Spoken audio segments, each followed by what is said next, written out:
Kita harus terima kalimat tersebut, lalu kita lakukan uzlah. Dengan begitulah perkara yang menghalangi hati kita pada Allah, Allah sikat, Allah hilangkan. Dengan begitu pertemuan itu pasti terjadi. Yang terpenting kita adalah sekarang, bagi Anda yang sudah bisa menerima wahyu dan sudah melaksanakan uzlah, udah tekunlah Anda untuk selalu di situ. Fasabbihu bukratan wa asila. Jikalau yang namanya nafsu tiap saat dan waktu mengotori hatimu lagi, maka fasabbihuhu, sucikan terus.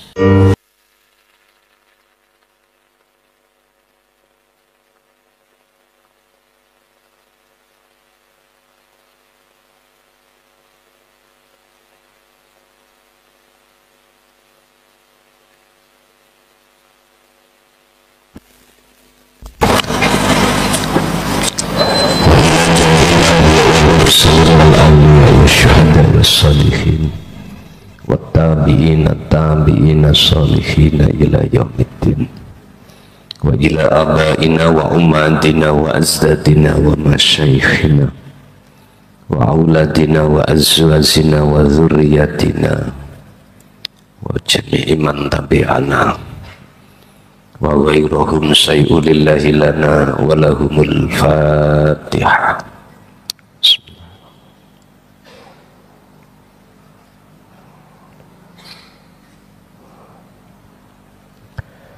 Bismillah, alhamdulillah, la khawla wa la quwwata illa billah.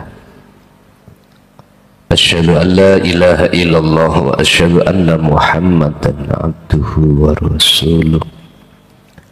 Allahumma salli wa sallim wa barik alaihi wa ala alihi wa ashabihi ajma'in, amma ba'd. Seluruh umat manusia di dunia ini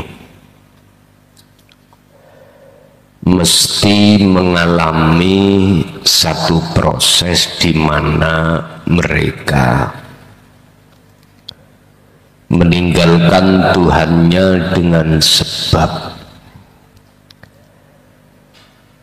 mendengarkan seruan nafsu di dalam dirinya tanpa kecuali. Akhirnya hati manusia tersebut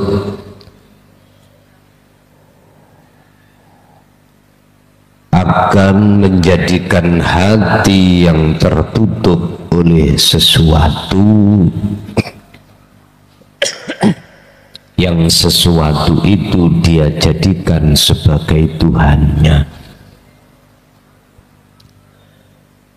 Sesuatu yang kami maksud di sini adalah al-mahlukati, perkara yang Allah ciptakan, yang disebut makhluk, baik makhluk yang bernyawa ataupun tidak. Kalau keadaan ini dibiarkan, maka hati manusia tersebut menjadi hati yang gelap gulita. Perebutan-perebutan kekuasaan di mana-mana mesti terjadi. Fitnah yang sangat kejam mengambingkan kelompok satu terhadap kelompok yang lain mesti terjadi. Mengkambing hitamkan kelompok satu terhadap kelompok yang lain pasti terjadi. Inilah yang disebut negara atau kondisi dunia menjadi kondisi yang gelap gulita. Sampai berapa masa, berapa zaman, berapa abad, ya sepanjang zaman. Allah katakan dalam surat Al-Baqarah, kalau dunia atau jagatnya hati dibiarkan dari zona yang seperti ini, Bapak Ibu, Allah tegaskan fi qulubihim maradun fazadahumullahu marada. Bertambah teballah penyakit-penyakitnya hati atau penghalangnya hati. Ini terjadi selama kapan hatimu mau terima cahaya Allah. Jikalau selama hidupmu tidak mau menerima cahaya Allah, maka sampai kapanpun yang tidak ada batasnya, negaranya hati manusia ini tidak akan mengenal yang namanya an-nur, cahaya alias gelap. Baik ketika saat kehidupan di dunia ataupun tinggalkan kehidupan dunia. Yang lebih bahaya lagi, walahum adzabun adzim, di dalamnya penuh siksa yang sangat besar.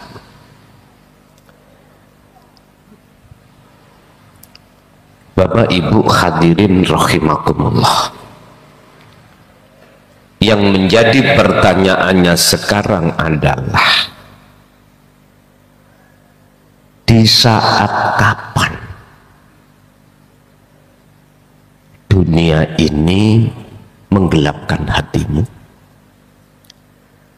dan di saat kapan dunia ini tidak menjadi gelapnya hatimu? Jawabannya ada di makalah berikut ini. Qala musannifu rahimahullah, dawuh sapa kiai musannaf, indama ing dalem kapan la yakunu ora bakal ono opo adunya, perkara dunya atau makhluk iku aikon dadi penghalang hatimu pada Allah. Di saat kapan makhluk atau dunia ini sudah tidak lagi menjadi penghalang hatimu terhadap Allah. Amaliyatuna utawi proses kita kabasarin kaya dene manungsa. Proses kita sebagai manusia iku annana sak temene kita manungsa indama tatkalane ono, indama tatkalane opo iku nak buru masuke waktu dewasa. Proses kita sebagai manusia sesungguhnya ketika masa waktu dewasa datang, tabeko ruhana abdalis syahwati, hati kita, ruh kita pasti menjadi budaknya hawa nafsu. Tapi tetap apa ruhana, ruh kita abdan kelawan dadi budak lisahwati maring nafsu.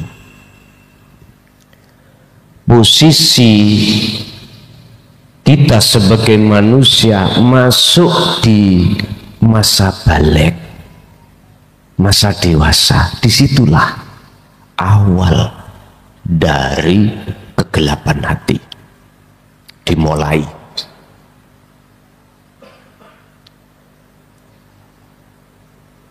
Ruh pada saat itu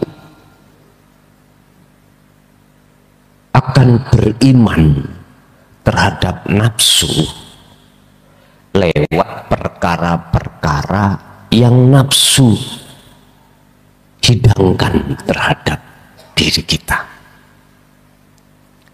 Ruh akan memaksa diri kita untuk beriman terhadap selain yang esa. Contoh, si A sebagai muridnya si B. Si A dipaksa untuk beriman, yang memberikan dan mendidik adalah si B. Dipaksa kita untuk beriman terhadap selain Allah. Yang mengajari kita, yang melayani kita, dan lain sebagainya tanpa terkecuali. Pertanyaannya di situ adalah, seberapa lama jiwa ini menjadi budaknya nafsu? Kalau kita bicara bulan, berapa bulan? Kalau kita bicara tahun, berapa tahun? Begitu seterusnya. Sederhana sekali, kita dikatakan sebagai budaknya nafsu. Hati kita nggak ada kesadaran. Sesungguhnya segala apapun itu yang berperan adalah Allah. Nggak ada kesadaran hati di situ. Justru hati kita mengarah iman terhadap sang penggerak itu selainnya, yang disebut makhlukot, piro-piro makhluk. Itu otomatis. Yang namanya jadi budak wajib menganut, mendengarkan seruan jeragannya, tuannya. Berhubung tuan kita adalah nafsu, wajib segala apapun yang kita lakukan sesuai perintah nafsu. Kita nggak sadar, Pak. Selama ini kita ditipu oleh nafsu dalam diri kita sendiri. Ingat, setinggi apapun ilmu pengetahuan kita sebagai makhluk, jikalau kita terkuasai oleh akal, nggak mungkin hati akan sadar tentang Allah. Guys, ini sudah rumus.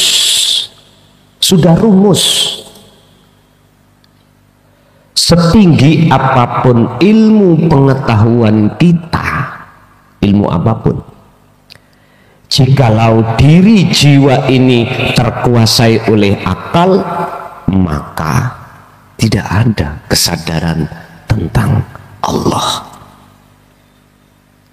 Karena ini sebagai jargon hawa nafsu. Bapak Ibu, kita tahu anjing, Mbak, hewan yang menurut umat Islam hewan yang najis mughalladhah diantaranya. Dia loh Pak Bu akan setia terhadap tuannya sekalipun nyawa taruhannya. Siapa yang kasih makan, siapa yang menyayang, dia yang dibela mati-matian. Itu anjing.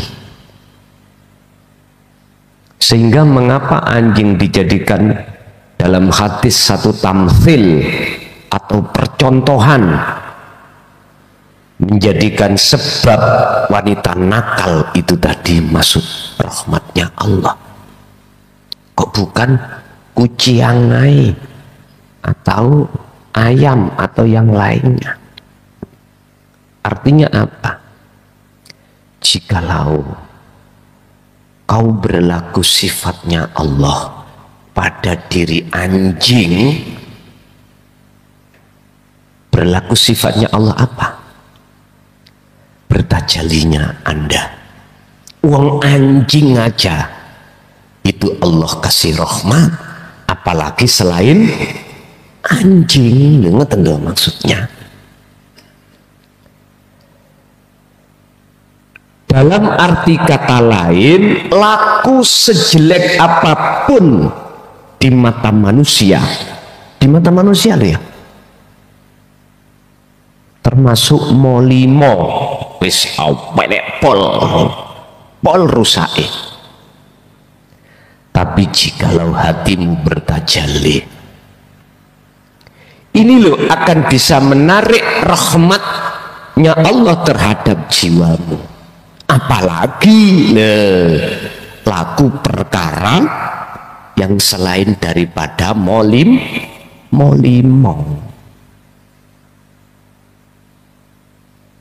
Kita nggak mau berpikir umat Islam tentang bahasa-bahasa yang Allah jatuhkan.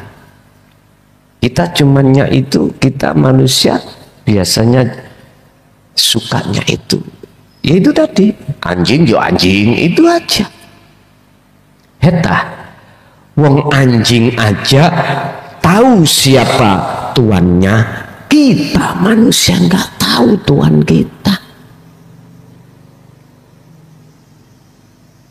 Bendoro kita itu loh, mengapa kita sebagai manusia tidak tahu?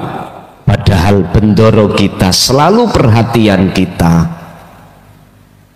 Perhatian, waktu tidur kita dijaga. Waktu kita di luar tidur pun dijaga. Lapar dikasih makan, haus dikasih minum. Ini sesungguhnya bendoro panjenengan. Ini sesungguhnya tuan jenengan. Lah kok ini kita tinggalkan, kita sibuk mencari tuan lain. Iku makhluk. Pertanyaanku adalah, pantaskah kita seperti ini? Yang kedua, apakah tidak lebih najis daripada anjing? Ayo dipikir bareng-bareng. Lawang gara-gara mohon maaf ekonomi kita agak jatuh gitu ae, oleh nesu iku ya opo ning ati, kita nggak mau teringat sadar setiap saat dan waktu Allah selalu memberikan dan melayani kita bernafas. Malah yang lebih parah itu gini Pak, mengapa saya tidak kunjung selesai persoalanku yang katanya disuruh sholat sudah tekun, disuruh gini tekun sudah, masih aja Gusti Allah nggak sayang, gimana sih ini? Parah, orang seperti ini parah banget. Bapak Ibu hadirin rahimakumullah, berarti sejak kita memasuki alam dunia ruh inilah alam balik. Sejak itulah posisi hati kita dalam keadaan gelap gulita. Kalau kita menengok sejarah kakek kita Nabiullah Adam alaihissalam, setelah Allah kasih peringatan terhadap Adam terkait masalah buah khuldi, lalu beliau memakannya. Saat itulah beliau jatuh di dalam lumpurnya iblis, akhirnya diusir ke dunia. Bapak Ibu rahimakumullah, akhirnya Allah kasih solusi. Fatalaqqa Adamu min rabbi kalimatin fataba alaih. Adam, maukah kau kembali ke negeri asalmu dulu? Jenengan dalam kefitrahan sebelum balik kembali lagi, mau enggak kembali ke asal kefitrahanmu? Adam menjawab, "Nggih." Tapi satu syarat Adam, apa? Kau harus menerima kalimat. Bi kalimatin. Jikalau kau mau menerima kalimat ini, fataba alaih, Allah akan menghapus seluruh kesalahan Adam. Artinya dosa kita, syirik khususnya, yang tadi beriman pada selain yang esa, dihapus Pak. Terus yang dimaksud kalimatin ini apa? Inilah Pak yang Allah katakan dalam satu ayat, bil huda wa dinil haq. Wahyu Allah yang memang diturunkan khusus untuk mendidik rohaniah kita, untuk diajari bagaimana kita bisa keluar dari penjaranya nafsu, untuk menjadi satu jiwa yang merdeka dari kepentingan nafsu. Rasulullah sudah katakan tentang nafsu ini sebelum beliau wafat. Besok umatku akan menghadapi perang yang lebih dahsyat daripada perang yang sudah kami alami. Itulah yang dimaksud jihadul akbar, melawan hawa nafsu. Ya udah, kurangkah mendasar kami menyampaikan hal ini sehingga masih tetap aja kau katakan apa dinut tauhid itu, kau katakan sebagai ajaran sesat? Wahai manusia, masihkah seperti itu? Dan itu hakmu, bukan urusanku. Wadzalika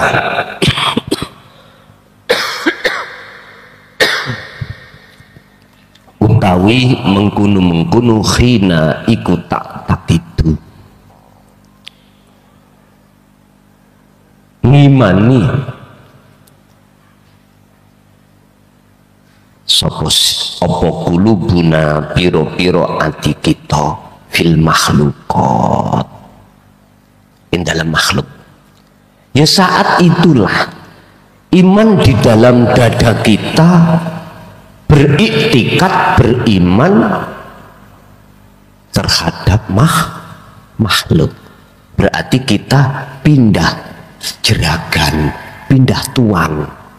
Sebelum akil balik, tuan kita adalah yang esa.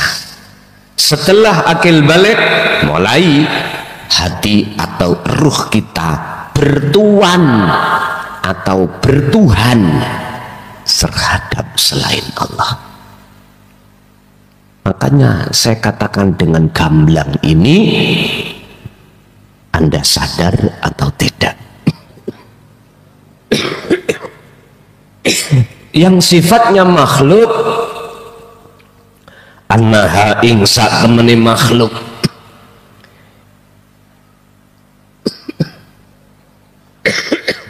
ikutan fa'u, bisa aweh manfaat apa makhluk, watad fa'ulan bisa nyegah apa makhluk adzarra ing perkara bahaya. Berhubung iman kita jatuhnya pada makhluk, otomatis kita akan meyakini bahwasanya makhluk itu bisa mendatangkan manfaat dan mencegah mudarat. Pertanyaannya, adakah wahyu Allah yang menjelaskan tentang hal ini? Hal ini adalah bahwasanya makhluk itu bisa memberikan manfaat dan mencegah mudarat. Di dalam Al-Qur'anul Karim sampai detik ini tidak pernah kutemukan. Entah karena keterbatasan kami, wallahu a'lam. Yang jelas nggak ada. Justru yang ada adalah ma'annallaha iku yakulu, sedangkan sak temene Allah iku yakulu dawuh sapa Allah fi surat Yunus, di dalam surat Yunus ayat ing ayat 106. Itu Allah katakan dalam surat Yunus ayat 106, wala tad'un lan ojo pisan-pisan nyembah sira min dunillahi menyang sakliyane Gusti Allah. Allahu ay al-ahad, Allahu ay ahadun. Yang dimaksud Allah ini adalah ahad, bukan ismuhu wa sifatuhu wa dzatuhu, bukan. Tapi yang dimaksud Allah itu adalah aku. Apa? Di dalamnya hidup itu. Kalau kita mengatakan hidup itu sifat, berarti mausufnya aku.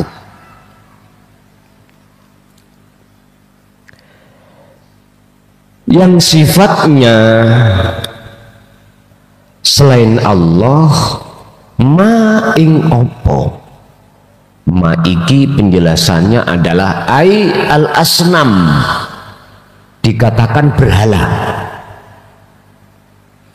Dalam arti lain selain Allah itu disebut berhala. La yanfa'uka kang ora bisa aweh manfaat apa ma ka ing sira, wala yadurruka lan ora bisa nyegah mudarat apa ma ka ing ira. Ma maksudnya adalah ayil makhlukot, itulah yang disebut piro-piro makhluk. Janganlah kau menyembah selain yang esa, sebab selain yang esa ini tidak bisa memberikan manfaat menolongmu dan juga tidak bisa mencegah mudarat terhadap dirimu. Ma di sini adalah ai al mahlukot. Artinya apa? Makhluk satu terhadap yang lain apa bisa menolong? Lawang dirinya tidak bisa menolong dirinya. Apa bisa Pak saya makhluk bisa menolong jenengan baik dunia maupun akhirat? Gak bisa. Nggak bisa. Justru yang bisa menolong adalah, kalau menurut kitab ini, Allah. Mana Allahnya itu? Ya hidup dalam diri kita masing-masing. Itu sebagai pendoro kita. Itulah sebagai guru kita. Itulah sebagai penolong kita. Selain itu nggak bisa. Sebab jikalau kau tidak mau melakukan bentuk beriman atau menyembah hanya pada Allah, dan atau kau masih tetap menyembah dunillah selain daripadanya, fa inna fa'alta, monggo sebab jikalau kau lakukan,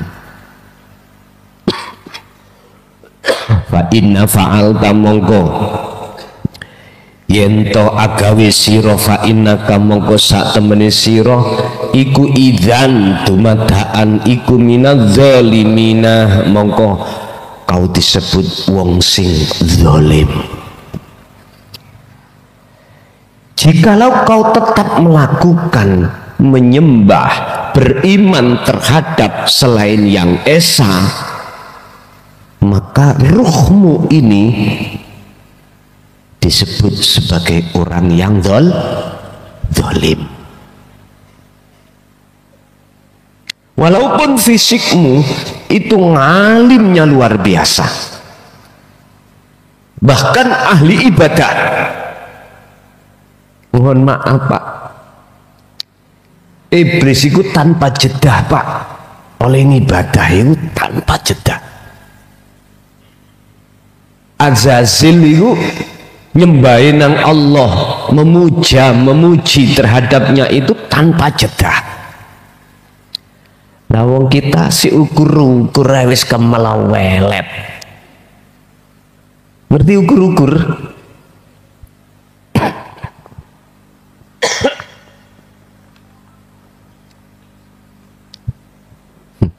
Si blontang-blontangnya kemelawelet. Kurang alim koyo apa iblis Pak. Aduh.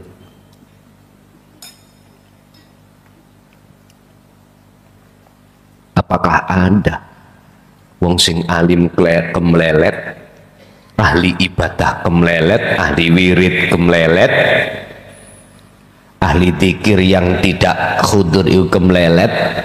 Jawaban saya sapirang.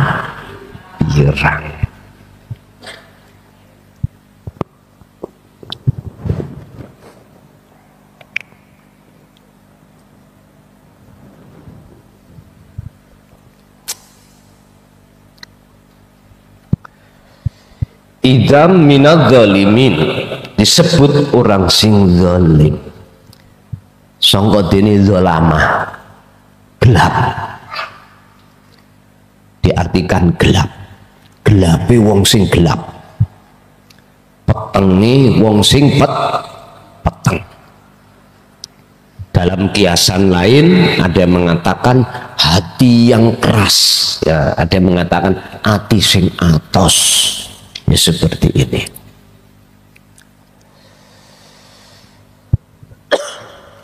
Hadzal qalbu utawi ati sing kaya ngene iku yusamma den arani apa qalbun, diarani qalban ing ati muzliman kang peteng. Qalban muzliman berarti gelap gulita. Hati yang seperti ini disebut hati yang gelap gulita. Alasannya likas rotima krono akei perkara fihi kang ing dalem kolbun rupane minal awal iki saking piro-piro perkara kang nutupi hati.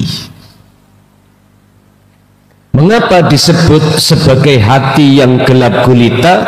Karena saking banyaknya perkara yang menutupi hati pada Allah. Yo iman makhluk.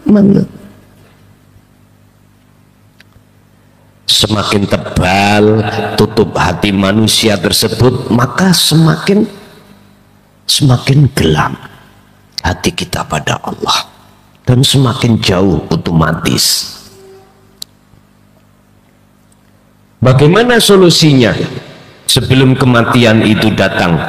Ba'da fi'lika ing dalam sakwise agawe sapa sira bil uzlati kelawan uzlah al jadiyati kang nemen-nemeni ya summa yuzilullahu. Berarti ini loh Pak yang disebut kalimat tadi, wahyu yang khusus membahas tentang pengajaran ruhaniyah untuk mengesahkan Allah, untuk tinggalkan iman selain Allah dan menuju pada Allah. Allah yang esa ini tadi, itu adalah dinul tauhid, dinul haq.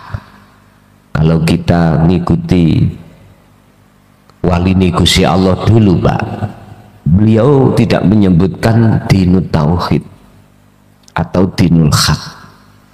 Apa? Dia mengatakan ilmu kaweruh, ilmu tuwek, atau disebut ilmu kejawen. Dulu beliau katakan itu,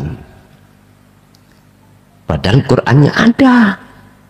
Mengapa tidak langsung Quran aja pada saat itu? Ya nggak mungkin lah Pak, orang Jawa kuno itu ngerti nih bahasa ya bahasa Jawa, akhirnya diterjemahkan oleh para kekasih Allah itu dengan bahasa Jawa. Kalau Madura ya Madura, kalau Bugis ya Bugis, kalau Dayak ya Dayak, dan lain sebagainya. Dan menurut bahasa yang beliau pahami, mereka pahami, yaitu dengan bahasa itu.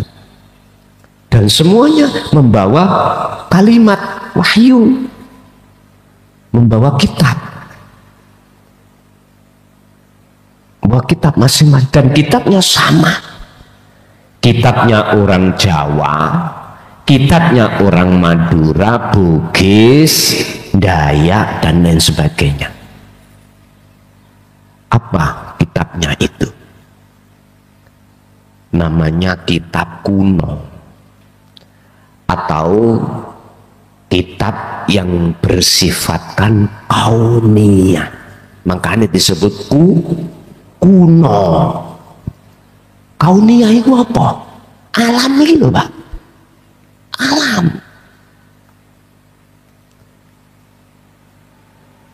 Bahasa Quran ini kauniyah. Nah pada saat itu dia mau kauniyah, wong gak ngerti Arab, kitab disebut kitab kuno.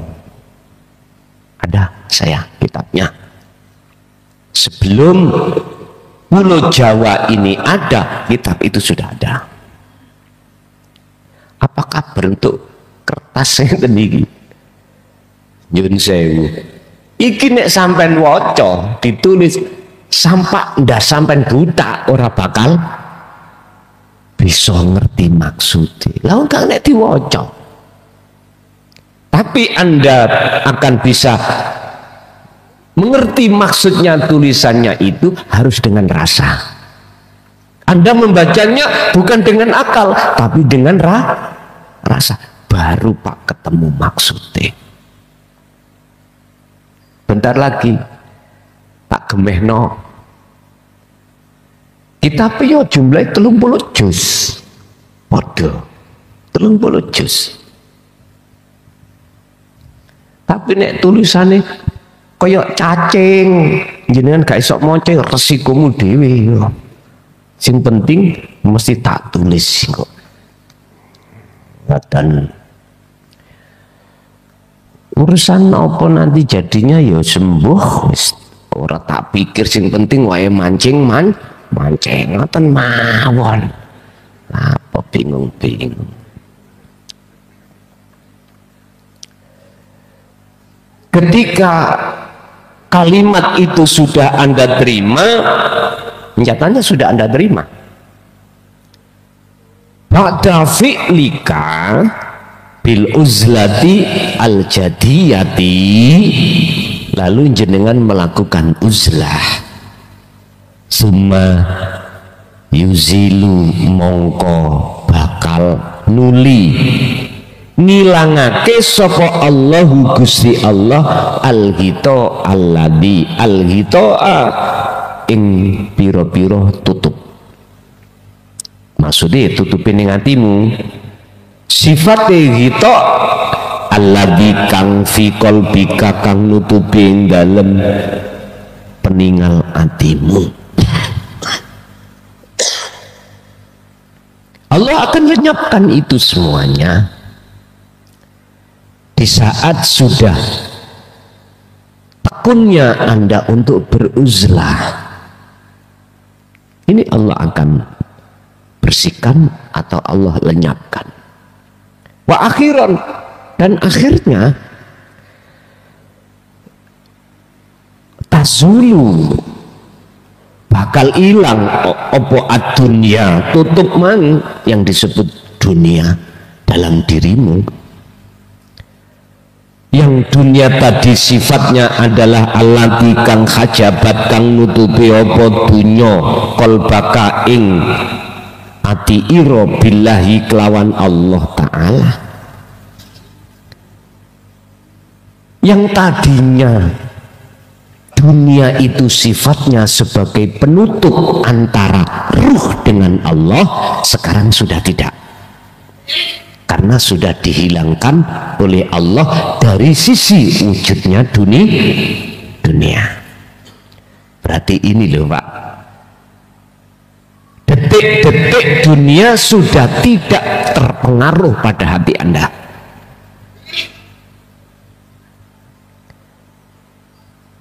Saat kapan indama, saat kapan yang namanya dunia itu sudah tidak menjadi penghalang? Ya di saat jenengan ini sudah menerima wahyu dan menjalankan uzlah, dan disitulah Allah lepaskan semua penghalang di dalam hati seseorang. Lalu disitulah akhirnya sudah tidak lagi dunia itu bisa mempengaruhi dirimu, karena kewujudannya dunia sudah tiada. Yang kumaksud dunia ini pengakuanmu sebagai makhluk, wahai manusia, ini dunia.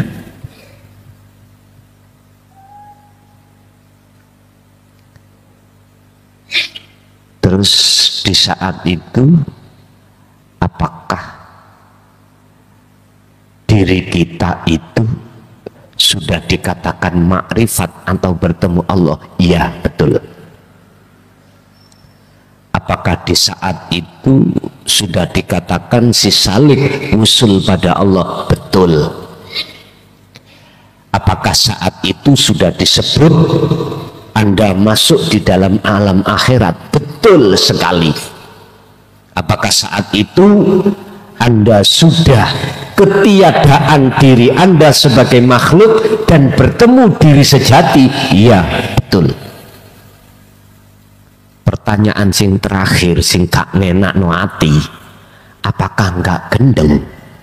Tak jawab iya, betul. Lebih baik Anda seperti ini. Watazulu, lan bakal ilang opo penutup tadi al-an, seketika, sekarang ini langsung hilang. Berarti detik-detik Anda ini dikatakan sudah masuk ke alam akhirat ruh ini, maka saat itu juga semuanya hilang.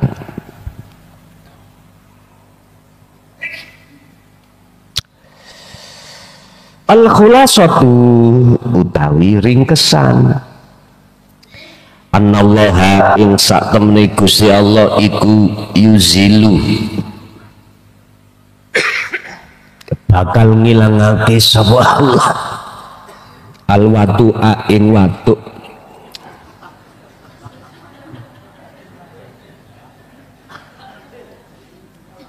anfahmika saking totot iroh.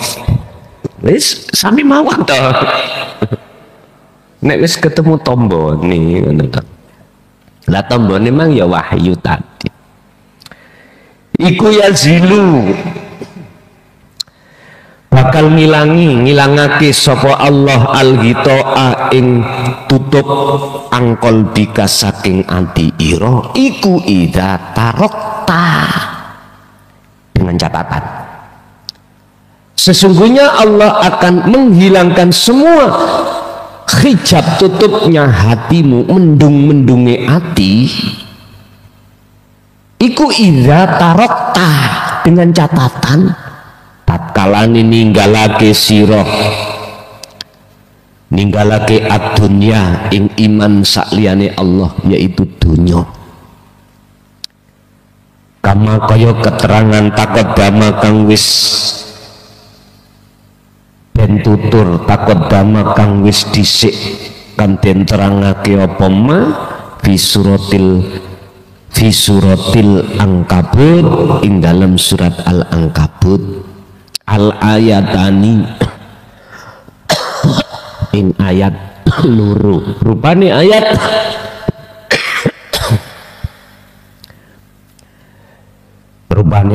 as-sadisati wal khamsuna yaitu ayat 56 wasabi'ata wal khamsuna lan ayat 57.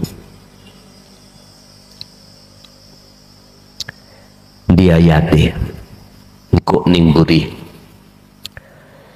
wa yulzimu lan majibake sapa Gusti Allah al-qalba ing ruh bidukhulil akhirati kelawan mlebu alam akhirat.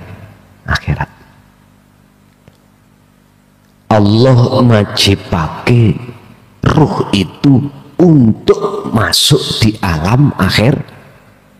Iki wong Jawa mengatakan sistem sangkan paraning dumadi. Islam Quran ya iki wa inna ilaihi raji'un. Otomatis unsurnya adalah wahyu tadi. Lalu kita laksanakan uzlah. Ini prosesnya sederhana sekali. Sing gelem nrimo tapi sing gak gelem nggih kecap mawon. Pundi ayate pun. Ya ibadi, iki seruane Allah. Wahai hambaku, rupane hambaku yaiku alladzina wong akeh amanu kang wis iman sapa alladzina ning dodone iku, Pak. Wis cara jenengan wis dikasih wahyu tadi. Cara Nabi Adam wis membawa kalimat, sudah menerima kalimat. Apa seruannya Allah? Inna ardi wasi'atun. Sak temene bumi ku iki wasi'atun luas. Bumi bundi. Empun bumi niki. Iki lah syariate. Lah ngoten ta? Maksudnya ati jenengan.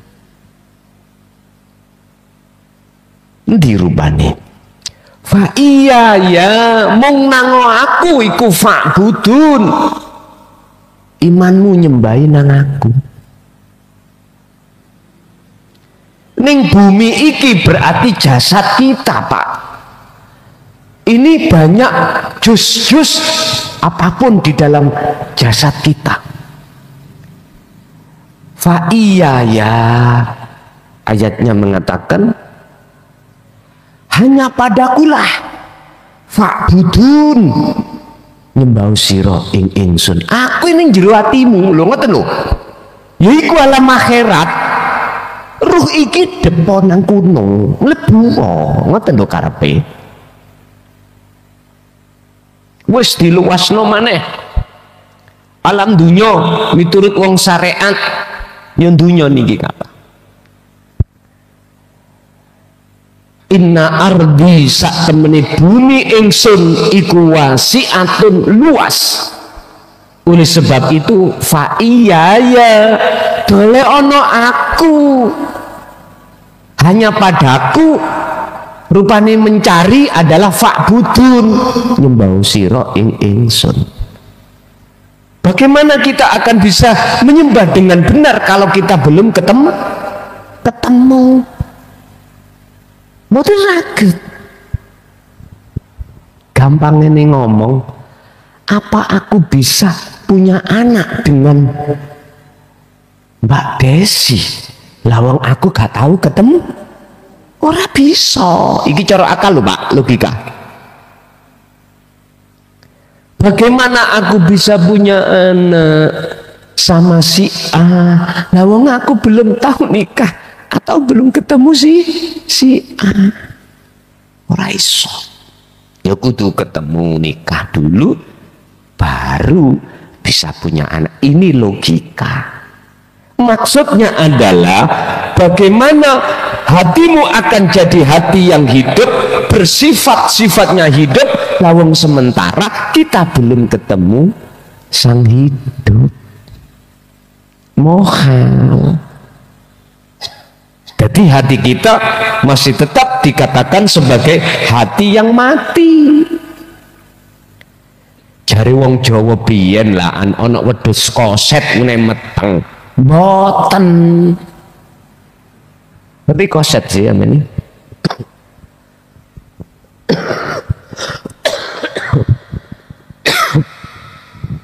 Wis, iku ayat